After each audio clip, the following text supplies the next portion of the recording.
বলেন কতটুকু আছে এখানে? 1 কেজি আছে। Very good. আসেন, 1 কেজি আছে। 1 কেজি ওজন আছে, তাই না?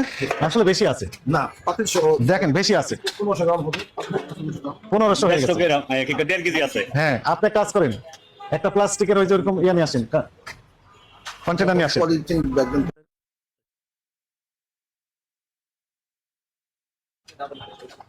855 গ্রাম, 854। তাহলে কত গ্রাম কম হচ্ছে? 100, মানে 150 গ্রামের মতো কম দিচ্ছে, নাই তো? কেজি বলে বিক্রি করে, তাহলে ট্রিপল মার্কেটিং দিল 150 গ্রাম কম। দাম কত করে নেন? 400 টাকা কেজি। 1 কেজি দাম যদি 400 টাকা হয়, তাহলে 100 গ্রামের দাম কত হয়? তাহলে 150 গ্রামের দাম কত হয়? 60 টাকা হয়। তাহলে 60 টাকা কম দিচ্ছেন, এদিকে অতিরিক্ত লাভ করছেন 60 টাকা, আর অন্য লাভ তো আছে। কেজি হিসেবে বিক্রি করতেছেন। ধরেন আপনি লাভ করেন 500 টাকা বিক্রি করেন, সেটা আলাদা ব্যাপার। সেটাতে 500 টাকা আপনি না বিক্রি না, করছেন, ওনাদের বক্তব্যের জবাব দেন। সেটা আপনি 500 টাকা লোক কিনছে, আপনি 500 টাকা বিক্রি করছেন, কিন্তু আপনি তো 1 কেজিতে 150 গ্রাম। 850 গ্রাম দিচ্ছেন। এটা তো আপনার এটা তো ঠিক না। এটা তো ঠিক না। আপনি না, ঠিক কিনা ওনাকে জিজ্ঞেস না করেন। না, সেটাই বলেন না। আপনি তো ডিক্লারেশন করছে 1 কেজি, আমরা এখানে 1 কেজি কিনবো, আপনি দিলেন 850 গ্রাম, তাহলে এটা কি হলো?